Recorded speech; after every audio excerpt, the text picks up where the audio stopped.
एक इलाके में रूस के कुछ टैंक अपने टारगेट पर आग उगलते दिखे। इतना ही नहीं, ऊबड़ खाबड़ रास्तों पर तेजी से दौड़ते टैंकों ने इतना बारूद बरसाया कि सन्नाटे में शोर पसर गया। बताया गया कि रूस की टैंक रेजिमेंट इसी तरह यूक्रेन के कई शहरों पर कहर बनकर टूटी। वहां पहले हवाई हमलों से शहरों को तबाह किया गया और फिर टैंकों ने मोर्चा संभाल लिया, जिससे यूक्रेन की फौज को संभलने तक का मौका नहीं मिला। वहीं रूस से निपटने के लिए यूक्रेन की सेना ने अभ्यास तेज कर दिया। राजधानी कीव के एक इलाके में चल रही इस ड्रिल का यूक्रेन ने वीडियो भी जारी किया, जिसमें यूक्रेन की सेना कीव के पास के एक इलाके में अपनी सैन्य तैयारियों को परखती हुई दिखाई दी। इस दौरान कई सैनिकों ने दुश्मन की फौज से आमने सामने की लड़ाई का अभ्यास किया।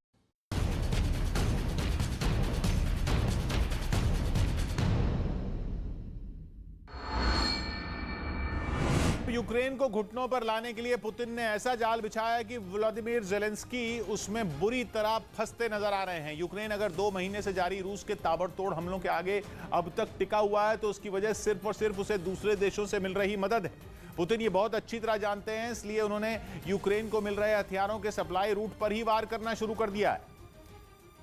और यूक्रेन के पास हथियारों की मदद आ रही है ट्रेनों के जरिए, इसलिए रूस अब यूक्रेन के ट्रेन नेटवर्क को ही निशाना बनाने में जुट गया है, ताकि न रहेगा बांस और न बजेगी बांसुरी। एक दिन पहले रूस ने दावा किया कि उसने मिसाइलें गिराकर उन 6 बिजली घरों को ही तबाह कर दिया जिनसे यूक्रेन के रेलवे को बिजली मिलती है। और फिर हमले का जो वीडियो यूक्रेन ने जारी किया, उसमें बिजली घर में भयानक आग लगी नजर आई। आग पर काबू पाने में यूक्रेन के दमकल कर्मियों के पसीने छूटे दिखे। बताया गया कि इन ट्रेनों के जरिए डॉनबास में लड़ रहे यूक्रेन के सैनिकों के लिए हथियार पहुंचाए जाने थे, जिसके लिए उसने चेचेन लड़ाकों के साथ मिलकर 1.5 महीने से ज्यादा वक्त तक जंग लड़ी।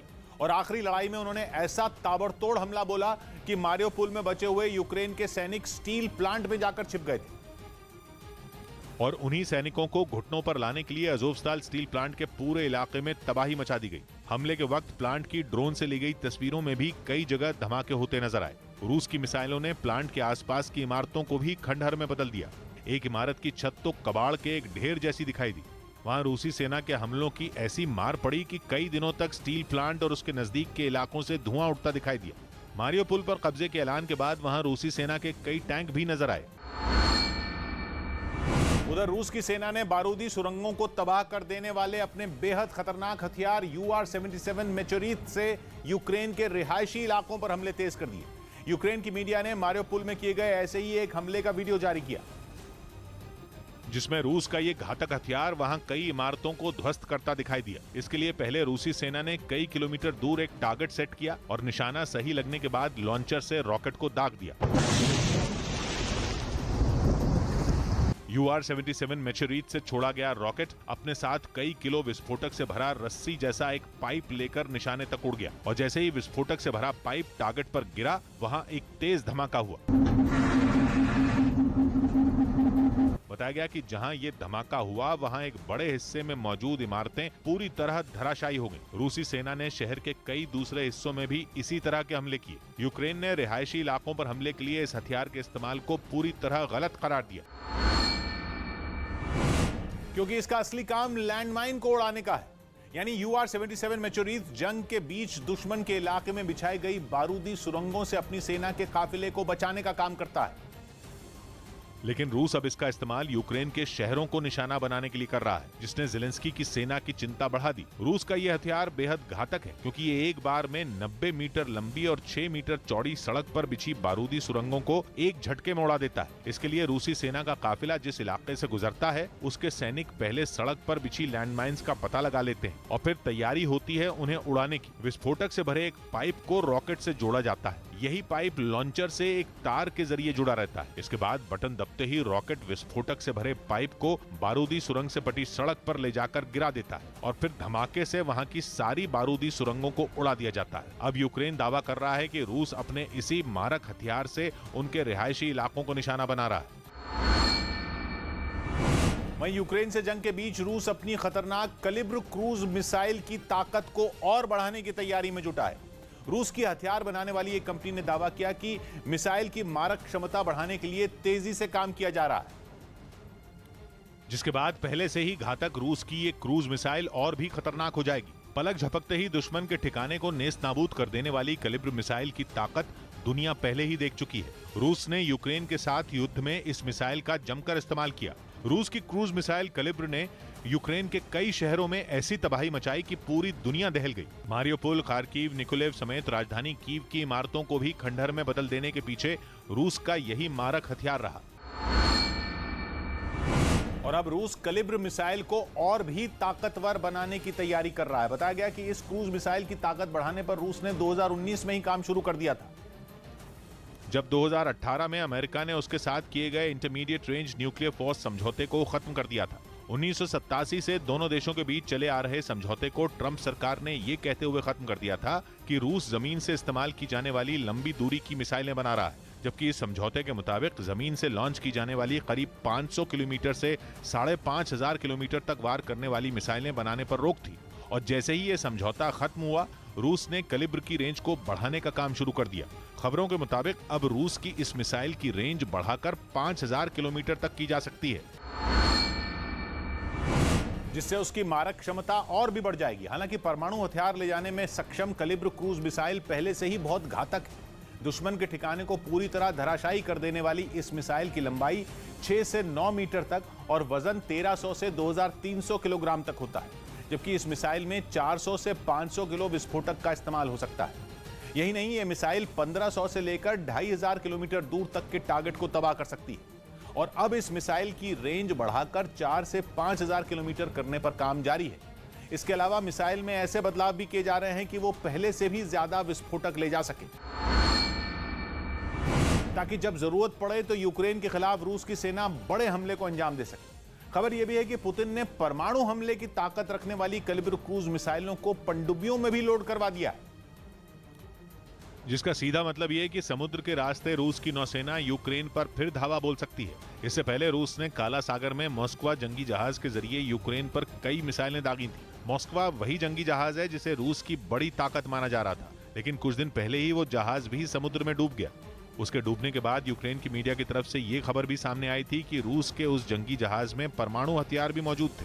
हालांकि रूस की तरफ से उन खबरों पर कोई प्रतिक्रिया सामने नहीं आई।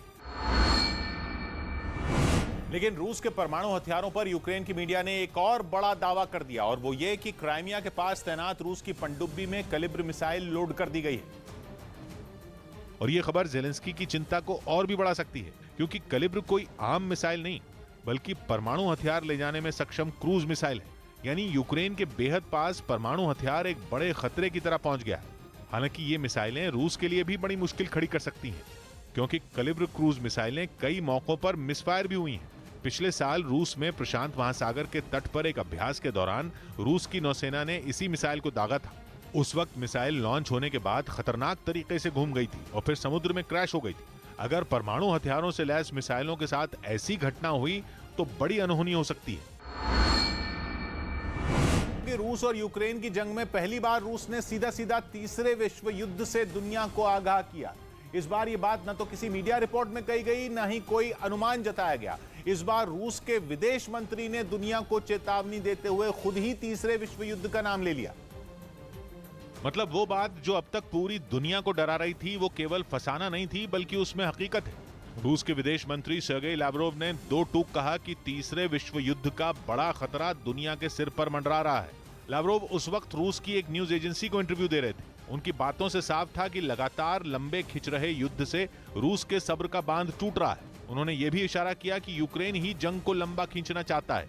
यूक्रेन के राष्ट्रपति जेलेंस्की लंबे वक्त बाद रूस के निशाने पर आए हैं। जंग की शुरुआत के वक्त दोनों देशों के राष्ट्रपति टारगेट बन रहे थे, लेकिन जंग के 2 महीने से ज्यादा बीत जाने के बाद एक बार फिर जेलेंस्की पर रूस गंभीर हमले कर रहा है। और इस बार तो जेलेंस्की पर निजी हमले तक किए गए। रूस के विदेश मंत्री ने यह कहा कि जेलेंस्की एक अच्छे अभिनेता हैं और वो बातचीत का केवल ढोंग कर रहे हैं, और आरोप लगाया कि यूक्रेन शांति वार्ता के लिए बिल्कुल भी गंभीर नहीं है।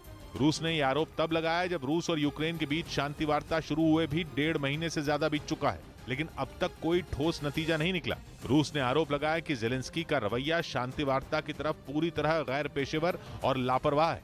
सर्गेई लावरोव ने तो ये तक कह दिया कि जेलेंस्की केवल बातचीत का नाटक कर रहे हैं। हालांकि सवाल यह उठने लगा कि आखिर लंबी छिड़ती जंग से यूक्रेन को हासिल ही क्या हो रहा है जो वो जंग को खींचने की कोशिश करे। लेकिन लावरोव ने अगली बात इससे भी बड़ी कर दी, जिससे रूस के एजेंडे का इशारा जरूर मिला। और उन्होंने बातचीत की मेज पर सीधा अमेरिका को लाने का जिक्र कर दिया। लावरोव के मुताबिक अगर रूस और यूक्रेन की बातचीत किसी नतीजे तक नहीं पहुंच रही है तो रूस अब इस बातचीत से किनारा कर सकता है और बातचीत की मेज पर सीधा अमेरिका को लाने की मांग कर सकता है। मतलब यह कि एक तरह से रूस ने साफ कह दिया कि यूक्रेन के साथ बातचीत मुमकिन नहीं है, इसलिए वो अब अमेरिका को यूक्रेन के मसले पर बातचीत का न्योता दे रहा है। लेकिन बाइडेन और पुतिन के बीच चल रही तीखी तकरार किसी भी बातचीत के रास्ते में सबसे बड़ी रुकावट है। बाइडेन तो पुतिन को हत्यारा, युद्ध अपराधी और पागल तक बोल चुके हैं। यही वजह है कि रूस की विश्व युद्ध वाली चेतावनी को गंभीरता से लिया जा रहा है। खासतौर पर रूस की ये चेतावनी इसलिए डराने वाली है क्योंकि मॉस्को जहाज के डूबने के बाद से ही जंग के समीकरण बदले हुए हैं। पहले से दावा किया जा रहा था कि मॉस्को जहाज के डूबने के बाद से ही पुतिन किसी शांति वार्ता के पक्ष में नहीं है और अपने जहाज के डूबने के बाद उनके सब्र का बांध टूट चुका है। माना जा रहा है कि रूस अब यूक्रेन में चल रहे स्पेशल ऑपरेशन को जल्द से जल्द खत्म करना चाहता है। पिछले करीब 1.5 हफ्ते में रूस के हमले भी पूर्वी और दक्षिणी यूक्रेन में बेहद तेज हुए हैं। यही वो इलाके भी हैं जिन्हें पुतिन का सबसे बड़ा टारगेट माना जा रहा है। मॉस्को की घटना में रूस को केवल एक जंगी जहाज का नुकसान नहीं हुआ, बल्कि दावा तो यहां तक किया जा रहा है कि रूस के कम से कम 350 नौसैनिकों की जान चली गई।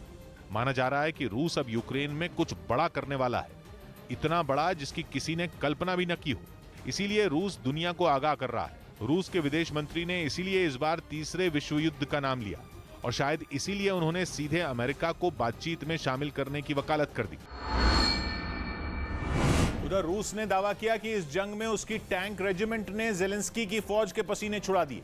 इसके सबूत में रूसी सेना ने एक वीडियो भी जारी किया जिसमें यूक्रेन के एक इलाके में रूस के कुछ टैंक अपने टारगेट पर आग उगलते दिखे।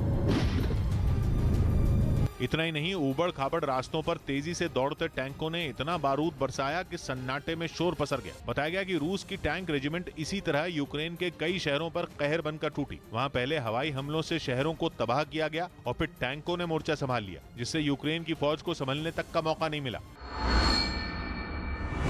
वहीं रूस से निपटने के लिए यूक्रेन की सेना ने अभ्यास तेज कर दिया। राजधानी कीव के एक इलाके में चल रही इस ड्रिल का यूक्रेन ने वीडियो भी जारी किया जिसमें यूक्रेन की सेना कीव के पास के एक इलाके में अपनी सैन्य तैयारियों को परखती हुई दिखाई दी।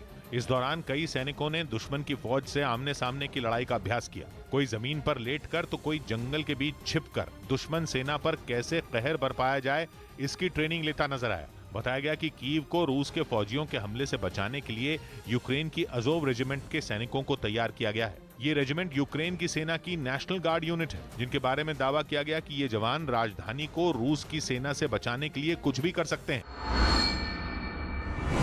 इस बीच चेचन कमांडर रमजान कादिरोव ने यूक्रेन की सेना की मदद करने वाली 2 बटालियन का पता लगाने के लिए बड़े इनाम का ऐलान कर दिया। कादिरोव ने एक ऑडियो मैसेज जारी करके उनका पता बताने वाले को $1 मिलियन यानी 7.5 करोड़ रुपए देने का ऐलान किया, क्योंकि शेख मंसूरफ और दुदाएव नाम की इन 2 बटालियन ने रूस के साथ जंग में ज़ेलेंस्की का पूरा साथ दिया। बताया गया कि इन 2 वॉलंटियर बटालियन ने यूक्रेन की सेना के साथ मिलकर कादिरोव की नाक में दम कर दिया। वही कादिरोव जिन्होंने जंग की शुरुआत से ही अपने लड़ाकों को यूक्रेन में कत्लेआम मचाने के लिए भेज दिया था और उनके खतरनाक लड़ाकों ने रूसी सेना और यूक्रेन के विद्रोहियों के साथ मिलकर मारियोपोल में जो तबाही मचाई वो किसी से छिपी नहीं है। मतलब जंग की शुरुआत से ही यूक्रेन की सेना का सामना एक ऐसी तिकड़ी से हुआ जो जीत हासिल करने के लिए कुछ भी कर सकती थी और उन तीनों ने मिलकर ऐसा किया भी। उन्होंने मारियोपोल पर कब्जा करने के रमजान कादिरोव के वादे को पूरा करने के लिए पूरे शहर को खंडहर में तब्दील कर दिया। लेकिन फिर ऐसा क्या हुआ जिसने कादिरोव के माथे पर भी पसीना ला दिया? बताया गया कि यूक्रेन की सेना को 2 ऐसी बटालियन का साथ मिला जिनमें विदेशी लड़ाके भी शामिल थे। यूक्रेन की सेना की मदद करने वाली इन दोनों बटालियन ने रूसी सेना के साथ मिलकर लड़ रहे चेचन लड़ाकों और यूक्रेन के विद्रोहियों को तगड़ी चोट पहुंचाई। कहा तो यहां तक जाता है कि उन्होंने कई चेचन लड़ाकों को मार भी गिराया। और यही बात पुतिन के वफादार चेचन कमांडर कादिरोव को नागवार गुजरी। उन्होंने ज़ेलेंस्की की मददगार दोनों बटालियन के आकाओं की खबर देने वाले के लिए बड़े इनाम का ऐलान कर दिया और वो खुद तो सामने नहीं आए, लेकिन एक ऑडियो मैसेज जारी करके ज़ेलेंस्की के मददगारों के खात्मे के लिए हुंकार भर दी। उन्होंने ऐलान किया कि जो भी उन्हें शेख मंसूरफ और दुदाएव नाम की बटालियन का पता बताएगा वो उन्हें $1 मिलियन यानी 7.5 करोड़ रुपए देंगे। कादिरोव के इस ऐलान से साफ है कि वो यूक्रेन के मददगारों से किस कदर परेशान है। यानी अब तक जंग में यूक्रेन के कई इलाकों से उसकी सेना को खदेड़ देने वाली तिकड़ी खुद मुश्किलों से घिर गई है। यही वजह है कि रमजान कादिरोव किसी भी हाल में ज़ेलेंस्की के वफादारों का जल्द खात्मा करने के लिए उनका पता लगाने में जुट गए। उधर यूक्रेन ने अपने Schiff anti tank missile system का इस्तेमाल कर रूसी फौज को भारी नुकसान पहुंचाने का दावा किया। इससे जुड़ा एक वीडियो भी उसकी तरफ से जारी किया गया, जिसमें एक मैदान में बख्तरबंद गाड़ी खड़ी नजर आई और कुछ सैनिक उस पर हमले की तैयारी करते दिखे। सबसे पहले जवानों ने मिसाइल सिस्टम से अपने टारगेट को लॉक किया और फिर सटीक निशाना लगाया। जैसे ही मिसाइल दागी गई, उसकी तेज आवाज से पूरा इलाका थर्रा उठा। एक के बाद एक कई रूसी टैंक और बख्तरबंद गाड़ियों को यूक्रेन की फौज ने तबाह करने का दावा किया। सामने आई तस्वीरों में दिखा कि कैसे मिसाइल सिस्टम से चुन चुनकर टैंकों को निशाना बनाया गया।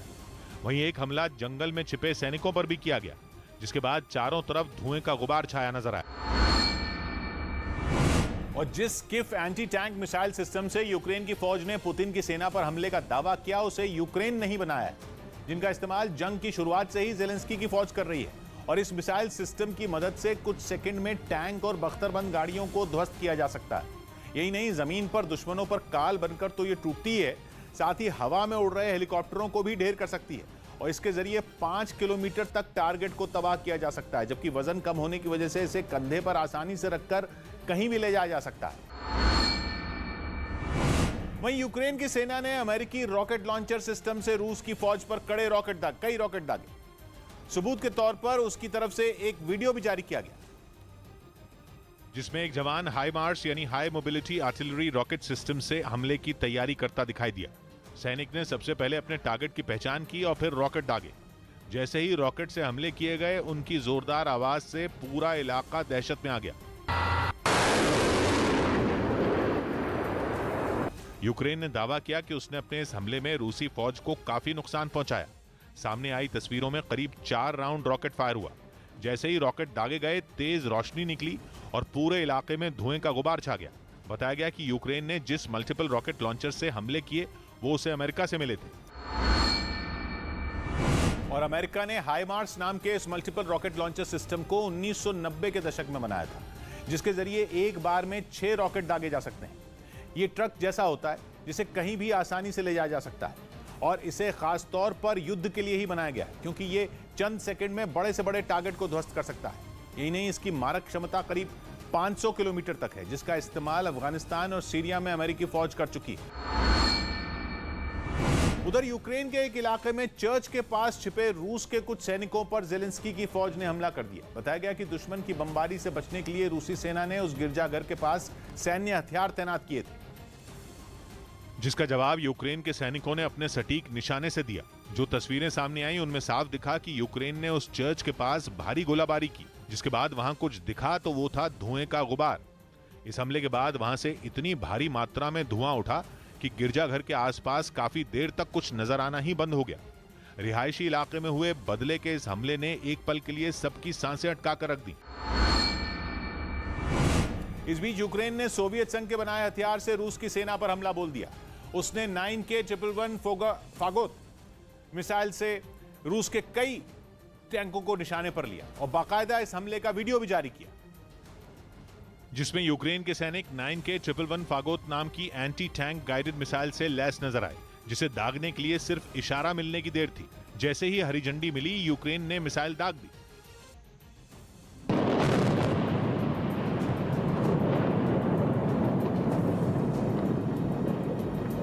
हवा की रफ्तार से भी तेज मिसाइल ने अपने टारगेट पर सटीक वार किया, जिससे वहां धुएं का गुबार उठता दिखा। यूक्रेन ने दावा किया कि उसने इस हमले में रूस के कई टैंकों को एक साथ निशाने पर लेकर बर्बाद कर दिया और इसमें रूस के सैनिकों के लिए काल साबित हुई उन्हीं की बनाई 9K111 फागोत मिसाइल, जिसे कई साल पहले सोवियत संघ ने तैयार किया और 1970 में इस एंटी टैंक गाइडेड मिसाइल को सेना को सौंप दिया, जो न केवल बख्तरबंद गाड़ियों बल्कि भारी भरकम टैंकों को भी तबाह कर सकती है। इसे चलाने के लिए 3 लोगों की जरूरत होती है। 22.5 किलो वजनी इस मिसाइल सिस्टम से मिसाइल 60 किलोमीटर प्रति घंटा की रफ्तार से निकलती है और 2.5 किलोमीटर दूर तक दुश्मन पर हमला कर सकती है। बताया गया कि यूक्रेन ने जिस मिसाइल से हमला किया, वैसी 1000 मिसाइलें रूस की सेना के पास हैं।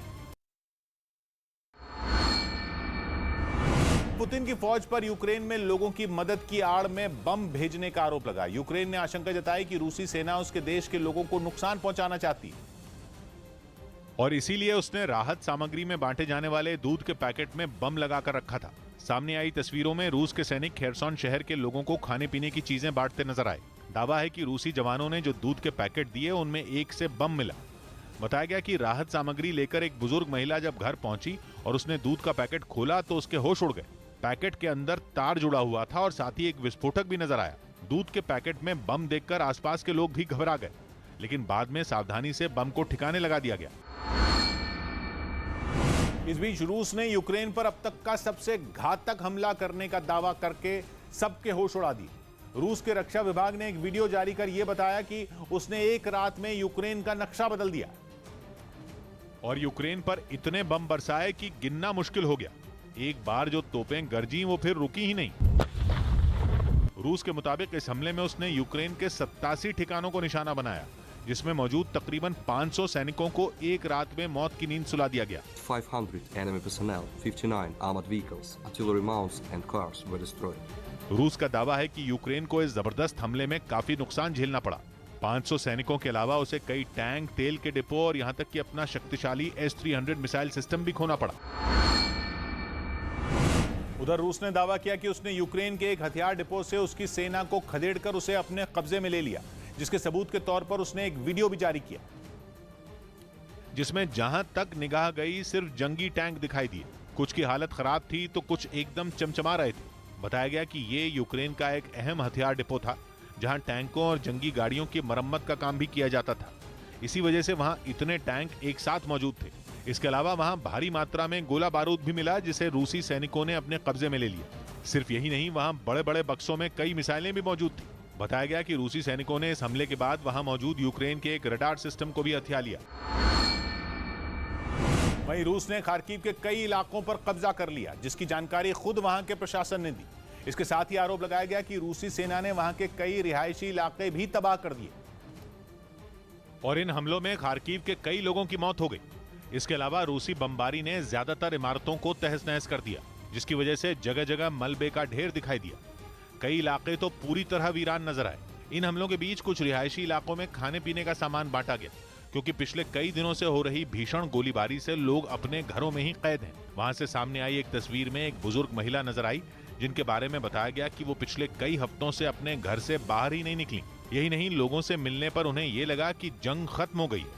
हालांकि जब उन्हें सच्चाई बताई गई तो वो अपने आंसू नहीं रोक पाई। इस बीच पूर्वी यूक्रेन में रूस के ताबड़तोड़ हमलों से ज़ेलेंस्की की सेना पस्त हो गई। यूक्रेन के पूर्वी हिस्से में आने वाले डोनेस्क और लुहांस्क पर पूरी तरह कब्जा जमाने के लिए रूसी फौज लगातार इन दोनों जगहों को अपने निशाने पर ले रही, जिससे न सिर्फ वहां के लोगों का बल्कि 2 महीने से ऊपर का वक्त बीत जाने के बाद यूक्रेन के सैनिकों का भी मनोबल गिरता दिखा। जो तस्वीरें बारिनकोवे से सामने आई, उनमें यूक्रेन के कुछ फौजियों ने खेतों के बीचों बीच गिरे रूस के एक रॉकेट को दिखाया।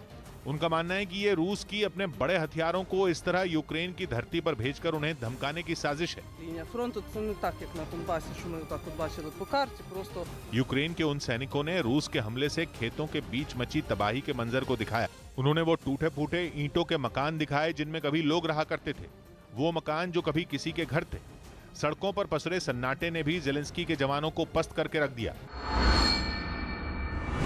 उधर रूस में एक महिला पत्रकार को हिरासत में ले लिया गया। दावा किया गया कि उसने मारियोपोल में किए रूस के हमले से जुड़ी एक फेक न्यूज फैलाई, तो वहीं यूक्रेन के आरोप है कि रूस ने उसे सच दिखाने की सजा दी और मारियोपोल में रूस के फैलाए आतंक को टीवी पर दिखाने का खमियाजा मारिया पोनोमरेंको को इस तरह भुगतना पड़ा।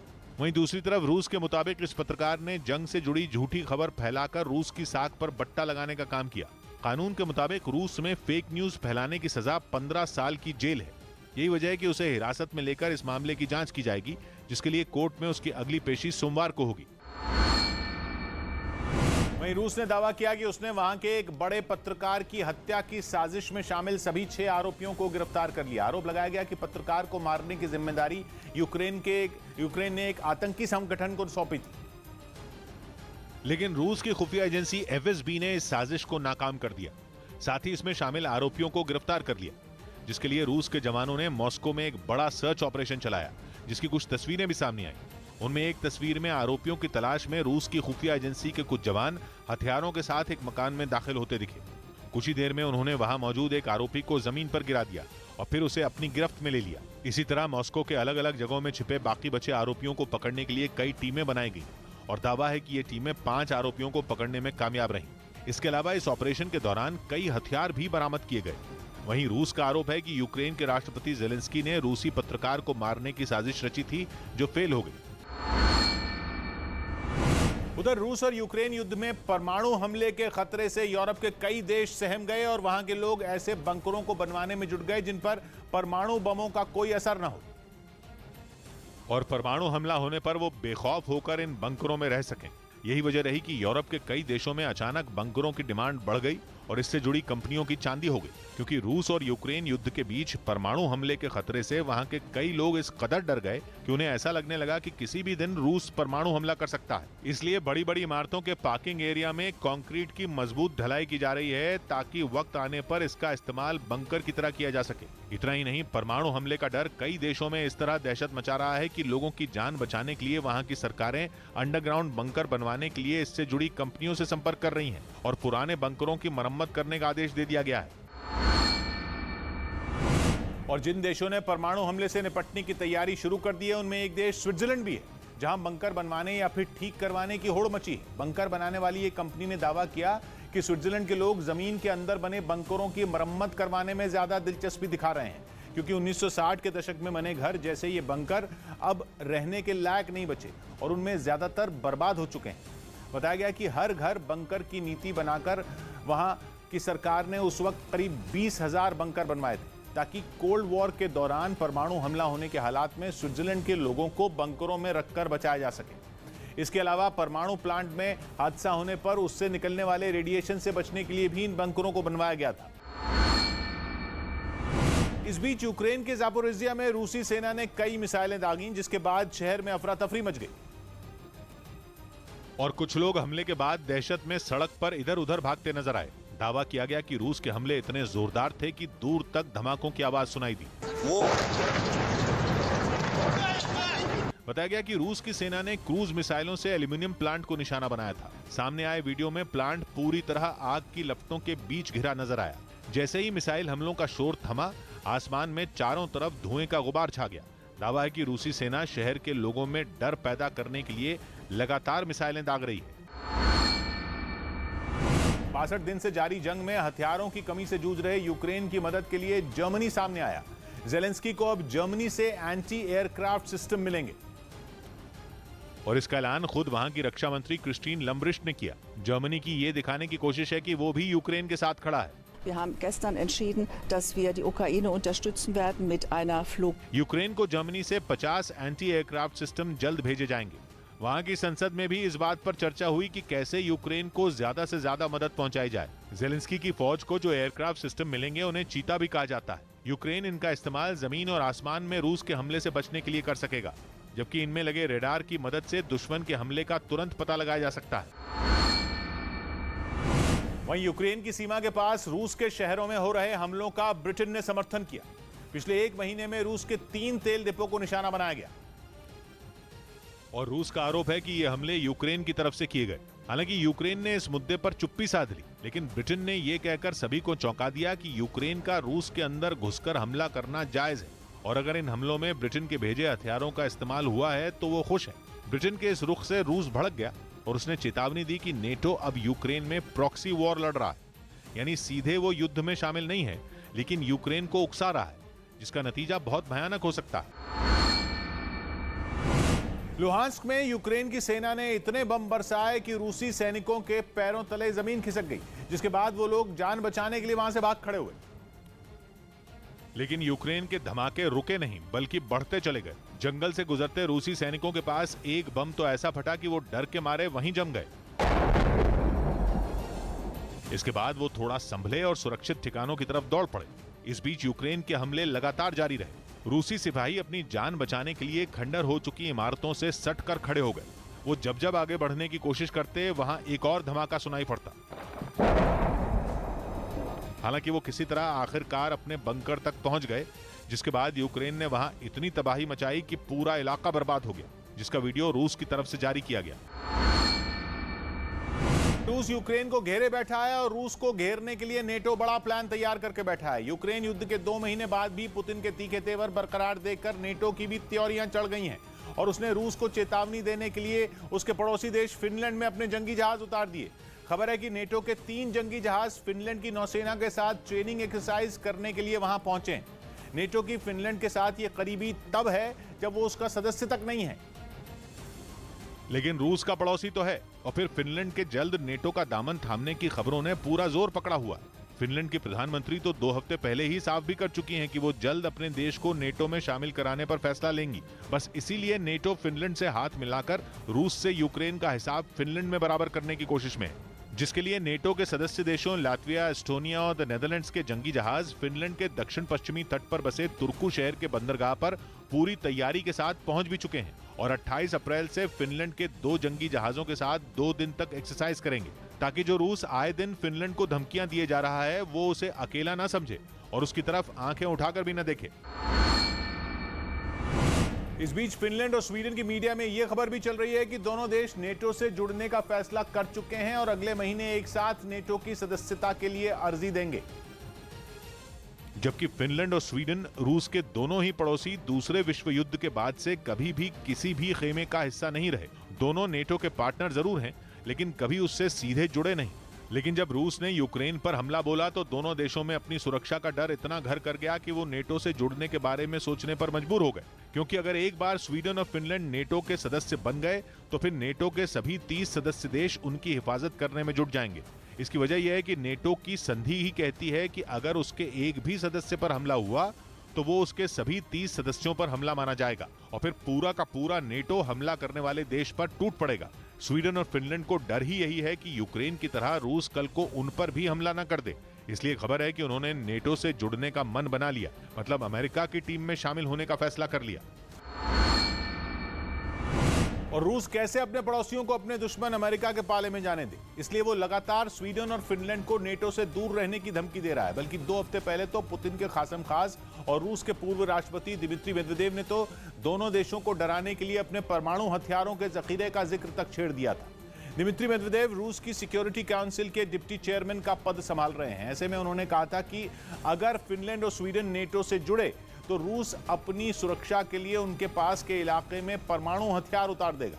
रूस की दिक्कत यह है कि वो अपनी पश्चिमी सीमा पर नेटो देशों से घिरा हुआ है। उसके पड़ोस में नॉर्वे, एस्टोनिया, लातविया, लिथुआनिया और पोलैंड नेटो के सदस्य हैं। बल्कि एस्टोनिया और लातविया तो वो देश हैं जो कि पहले सोवियत संघ का ही हिस्सा थे, लेकिन 2004 में उन्होंने पाला बदल लिया और अमेरिका के खेमे में चले गए। गिनकर बस फिनलैंड, स्वीडन, बेलारूस और यूक्रेन ही है जो नेटो का हिस्सा नहीं है। बेलारूस तो रूस का दोस्त है और यूक्रेन को नेटो से जुड़ने से रोकने के लिए तो रूस ने उस पर जंग ही छेड़ी हुई। ऐसे में अगर स्वीडन और फिनलैंड भी नेटो से मिल बैठे तो रूस के लिए बहुत बड़ी मुसीबत खड़ी हो जाएगी, क्योंकि नेटो के अमेरिका, ब्रिटेन, फ्रांस और बाकी देशों की फौजें स्वीडन और फिनलैंड में तैनात हो सकेंगी। और फिनलैंड के साथ तो रूस का 1300 किलोमीटर लंबा लैंड बॉर्डर है। अगर वो नेटो से जुड़ गया तो रूस बुरी तरह घिर जाएगा। यूक्रेन की जंग की आंच उसके पड़ोसी देश मोल्दोवा तक को जलाती दिख रही है। मोल्दोवा के रूस के कंट्रोल वाले इलाके में 2 जबरदस्त धमाके होने की खबर है। एक दिन पहले भी इसी इलाके की राजधानी में स्टेट सिक्योरिटी मिनिस्ट्री की बिल्डिंग में कई विस्फोट हुए थे, जिसकी अब सामने आई तस्वीरों में धमाके के बाद का मंजर नजर आया। लेकिन इन धमाकों की गुत्थी अभी सुलझी भी नहीं थी कि अगले ही दिन सुबह सुबह मोल्दोवा के रूस के कंट्रोल वाले ट्रांसनिस्ट्रिया इलाके में एक रेडियो सेंटर में 2 धमाके हो गए, जिनके पहुंचाए नुकसान की सामने आई तस्वीरों में 2 बड़े बड़े रेडियो एंटेना बिल्कुल बर्बाद नजर आए। उनका कचूमा निकला दिखा। मोल्दोवा 1991 तक सोवियत संघ का हिस्सा था और धमाके में नष्ट हुए रेडियो एंटेना भी सोवियत संघ के जमाने के थे। बताया गया कि दोनों रेडियो एंटेना मोल्दोवा के ट्रांसनिस्ट्रिया इलाके में रूस के रेडियो स्टेशन का प्रसारण करते थे। धमाके में रेडियो एंटेना तो नहीं बचे, लेकिन राहत की बात यह रही कि विस्फोटों से किसी इंसान को कोई चोट नहीं आई। लेकिन मोल्दोवा के ट्रांसनिस्ट्रिया इलाके में बार बार हो रहे धमाके मोल्दोवा और उसके पड़ोसी यूक्रेन के लिए राहत की बात बिल्कुल भी नहीं है, क्योंकि ट्रांसनिस्ट्रिया मोल्दोवा का वो इलाका है जो कि यूक्रेन की दक्षिण पश्चिमी सीमा से लगता है। कहने को तो ट्रांसनिस्ट्रिया मोल्दोवा का हिस्सा है, लेकिन वहां की कहानी भी कुछ कुछ यूक्रेन के डॉनबास जैसी ही है। ट्रांसनिस्ट्रिया में भी अलगाववादियों का कब्जा है। वो भी 1992 से, और उन अलगाववादियों के सिर पर रूस का हाथ है। मोल्दोवा सोवियत संघ के टूटने के बाद उससे अलग देश बन गया, लेकिन फिर भी ट्रांसनिस्ट्रिया में तभी से रूस की सेना तैनात है। अब यूक्रेन को यह डर है कि रूस ट्रांसनिस्ट्रिया को भी उस पर हमले करने के लिए लॉन्च पैड के तौर पर इस्तेमाल कर सकता है, क्योंकि रूस के करीब 1500 सैनिक ट्रांसनिस्ट्रिया में मौजूद हैं, जिन्हें वो शांति दूत कहता है।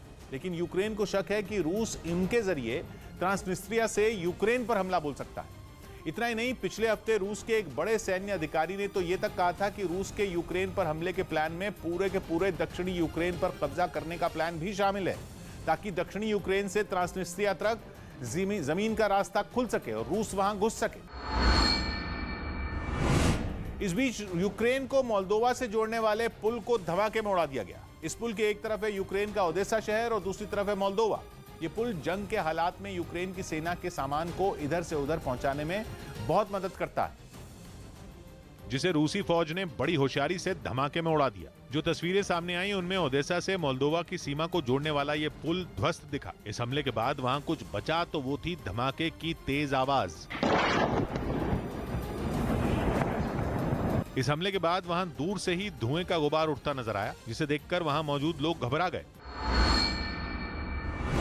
उधर रूस की तैयारी लंबी जंग की दिख रही है, क्योंकि खबर है कि उसने अपने नए मिसाइल डिफेंस सिस्टम S-500 का बड़े पैमाने पर प्रोडक्शन शुरू कर दिया है। दावा है कि S-500 रूस का अब तक का सबसे एडवांस्ड एयर डिफेंस सिस्टम है, जो कि उसके पुराने S-400 सिस्टम से भी ज्यादा खतरनाक है। और अमेरिका तो S-400 डिफेंस सिस्टम से ही इतना चिढ़ता है कि जो भी देश रूस से उसे खरीदने की कोशिश करता है, अमेरिका उस पर प्रतिबंध लगाने की धमकी दे देता है। उस पर माना जा रहा है कि S-500 के आगे तो S-400 भी कहीं नहीं ठहरता। ऐसे में मिसाइलों के इतने खतरनाक शिकारी का बड़ी तादाद में प्रोडक्शन चालू करके पुतिन ने बैठे बिठाए अमेरिका को एक और टेंशन दे दी। एक दिन पहले S-500 मिसाइल डिफेंस सिस्टम बनाने वाली रूस की कंपनी के हेड ने दावा किया कि रूस अपने इस नए मिसाइल सिस्टम का मास प्रोडक्शन शुरू भी कर चुका है। ऐसे में से यूक्रेन की जंग से जोड़कर देखा जा रहा है और माना जा रहा है कि रूस की इस तैयारी का मकसद यूक्रेन को हर हाल में जीतने का प्लान भी हो सकता है। इस बीच रूस से चल रहे युद्ध में यूक्रेन के साथ खड़ा जापान अब उसी पर भड़क गया। जापान ने यूक्रेन की तरफ से ट्विटर पर डाले गए एक वीडियो पर नाराजगी जताई, जिसमें यूक्रेन ने रूस के रवैये को तानाशाही बताते हुए उसकी तुलना हिटलर और मुसोलिनी जैसे तानाशाहों से कर दी। यानी यूक्रेन ने ट्विटर पर पोस्ट किए गए वीडियो में रूस के राष्ट्रपति पुतिन को भी एक तानाशाह की तरह ही दिखाया।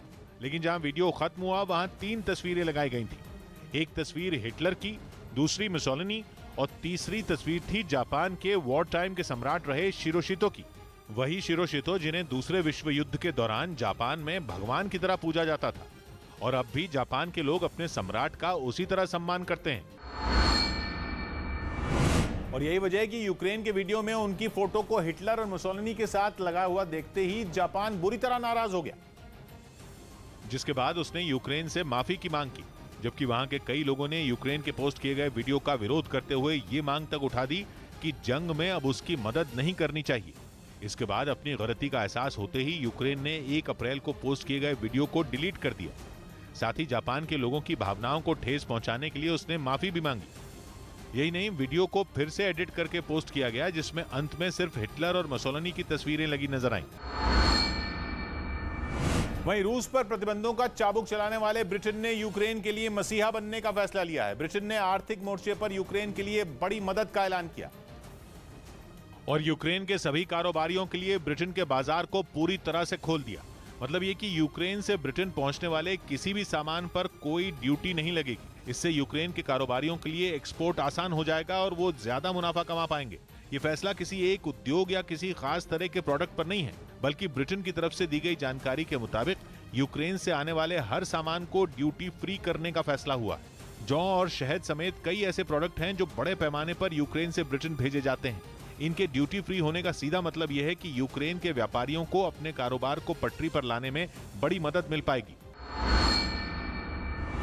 दूसरी तरफ अहम यह भी है कि 2 दिन पहले ही ब्रिटेन की तरफ से रूस पर प्रतिबंधों का ऐलान हुआ। ब्रिटेन ने रूस से एक्सपोर्ट होने वाली कई चीजों पर तो पूरी तरह बैन लगाने का ऐलान किया था, जबकि कई चीजों पर भारी भरकम ड्यूटी लगाने का भी ऐलान किया था। मतलब साफ है कि रूस पर प्रतिबंधों का भारी भरकम बोझ डाला गया और यूक्रेन के लिए मदद का रास्ता खोला गया। ब्रिटेन पहुंचने वाले यूक्रेन के सामान पर पहले करीब 22% ड्यूटी लगती थी, लेकिन अब वो ड्यूटी नहीं लगेगी। हालांकि ब्रिटेन ने इस तरह से यूक्रेन की मदद करने का ऐलान किया, लेकिन एक मांग भी रख दी। ब्रिटेन का दावा है कि यूक्रेन भी इसी तरह का फैसला ले सकता है। मतलब ये कि ब्रिटेन से यूक्रेन पहुंचने वाले सामान पर भी ड्यूटी हटा सकता है। इससे ब्रिटेन के कारोबारियों को भी यूक्रेन के बाजार पर पकड़ बनाने का मौका मिलेगा। यूक्रेन ने ब्रिटेन के फैसले का स्वागत किया है, लेकिन ब्रिटेन की मांग पर अभी यूक्रेन ने किसी फैसले का ऐलान नहीं किया।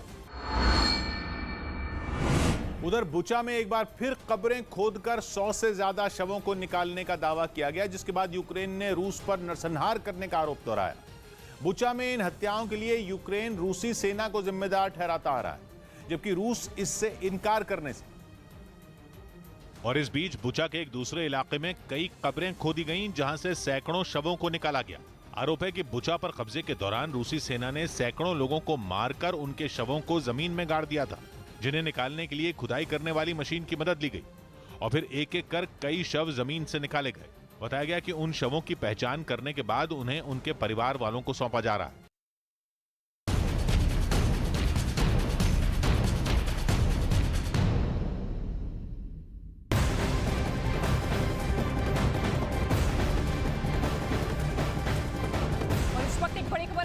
राजस्थान के अलवर में शिव मंदिर के तोड़ने पर हंगामा मचा हुआ है। अलवर के राजगढ़ में मंदिर को बुलडोजर से तोड़ दिया गया था, जिसके बाद से ही हिंदू संगठनों का विरोध शुरू हो गया है। पहले हिंदू संगठनों ने इसकी शिकायत प्रशासन को की थी। अब हिंदू संगठनों और संत समाज ने मंदिर तोड़ने के खिलाफ पैदल मार्च निकाला है। इनका ये कहना है कि सरकार इस तरह की कार्रवाई रोके और इस घटना में जो भी अधिकारी दोषी है उन पर कार्रवाई हो। राजस्थान के अलवर का ये पूरा मामला जो कि 17 अप्रैल को निकलकर सामने आया था, जहां पर 300 साल पुराने मंदिर पर बुलडोजर चला था और ऐसे में अब सड़कों पर ये रोष, ये आक्रोश नजर आ रहा है। दोषी अधिकारियों पर कार्रवाई की मांग यहां पर की गई है संत समाज की तरफ से, हिंदू संगठनों की तरफ से। अलवर में अब संतों का मार्च भी दिखाई दे रहा है। अलवर में जिस तरीके से मंदिर तोड़ा गया उसका विरोध लगातार अब बढ़ता हुआ दिखाई दे रहा है और इसी विरोध में ये तस्वीर आप देखिए, पैदल मार्च निकाला गया है। हिंदू समाज और संत समाज और हिंदू संगठनों की तरफ से ये दो तस्वीरें, एक तरफ वो मार्च जो कि अब सड़कों पर नजर आ रहा है, तो दूसरी तरफ बैरिकेडिंग पुलिस प्रशासन की तरफ से की गई है।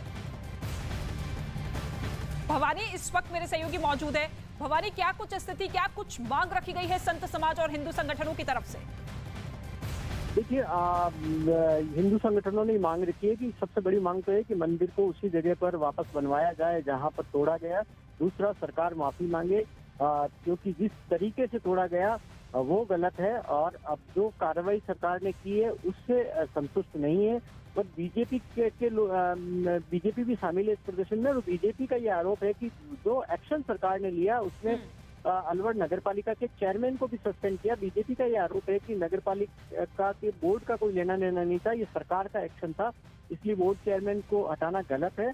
और सरकार खुद जिम्मेदारी ले, मुख्यमंत्री जिम्मेदारी ले, क्योंकि पुलिस प्रशासन वहाँ मौजूद था, मुख्यमंत्री खुद गृह मंत्री है, तो उसको लेकर ये जो प्रदर्शन है लगातार और ये भीड़ लगातार जुटती जा रही है। कई जो हिंदूवादी संगठनों से जुड़े हुए लोग हैं।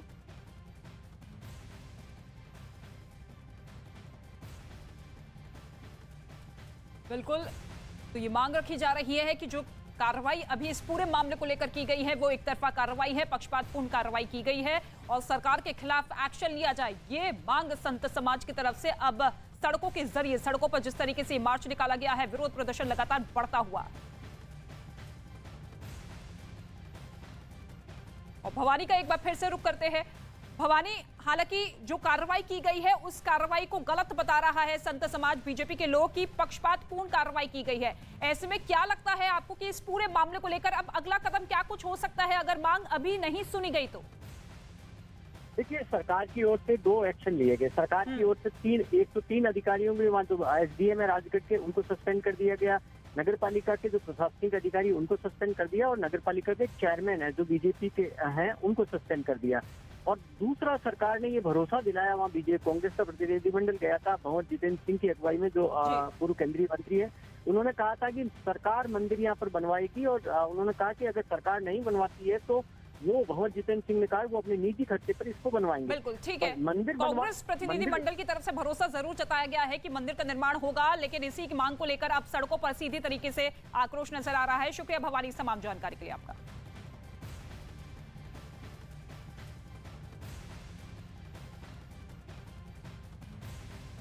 मौका नहीं मिला। वहीं रूस से निपटने के लिए यूक्रेन की सेना ने अभ्यास तेज कर दिया। राजधानी कीव के एक इलाके में चल रही इस ड्रिल का यूक्रेन ने वीडियो भी जारी किया, जिसमें यूक्रेन की सेना कीव के पास के एक इलाके में अपनी सैन्य तैयारियों को परखती हुई दिखाई दी। इस दौरान कई सैनिकों ने दुश्मन की फौज से आमने सामने की लड़ाई का अभ्यास किया। कोई जमीन पर लेटकर तो कोई जंगल के बीच छिपकर दुश्मन सेना पर कैसे कहर बरपाया जाए, इसकी ट्रेनिंग लेता नजर आया। बताया गया कि कीव को रूस के फौजियों के हमले से बचाने के लिए यूक्रेन की अजोव रेजिमेंट के सैनिकों को तैयार किया गया है। ये रेजिमेंट यूक्रेन की सेना की नेशनल गार्ड यूनिट है, जिनके बारे में दावा किया गया कि ये जवान राजधानी को रूस की सेना से बचाने के लिए कुछ भी कर सकते हैं।